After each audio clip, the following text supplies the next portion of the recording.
యోగాలే 18 మెట్లు. ఆ 18 మెట్టు వరకు వెళ్ళాము అంటే అక్కడికి వెళ్ళగలిగిన వాడు అయ్యప్పలో లీనమైపోతాడు. ఇంకా ఆయన జీవితంలో అదే కోరుకోవాలి. ఇంకా మళ్ళీ వెనక్కి వచ్చేసి నేను 20 సార్లు వెళ్ళా, 30 సార్లు వెళ్ళా, ఇదంతా ఊరికి గిన్నీస్ బుక్ రికార్డు. ఈ మాటలు చెప్పకూడదు అసలు.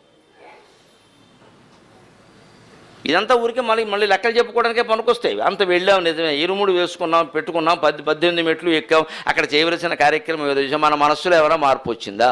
మొత్తం చివరాజ్ఞ మోక్ష సన్యాస యోగంలో అర్జునుడికి కలిగిన జ్ఞానం మనకు కలిగిందా?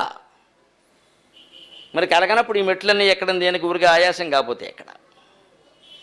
ఇక అక్కడి నుంచి ఆ మెట్లు బంగారపు మెట్ల, వెండి మెట్ల, చెక్క మెట్ల, ఇనప మెట్ల, ఇదంతా మన ఐశ్వర్యానికి, ప్రదర్శనకి సంబంధించిన విషయం తప్ప అయ్యప్పకి సంబంధించిన విషయం కాదు. ఆయనకి ఇవన్నీ అవసరమేం లేదు. ఆయన ఎక్కమన్న మెట్లు కానీ, ఆయన ఎక్కిన మెట్లు కానీ, ఆయన కూర్చొని మెట్లు కానీ బంగారపు మెట్లు, వెండి మెట్లు, ఇత్తడి మెట్లు అనే సమస్య కావు. ఆ మెట్లు అర్జున విషాద యోగం నుంచి మోక్ష సన్యాసి యోగం వరకు కలిగిన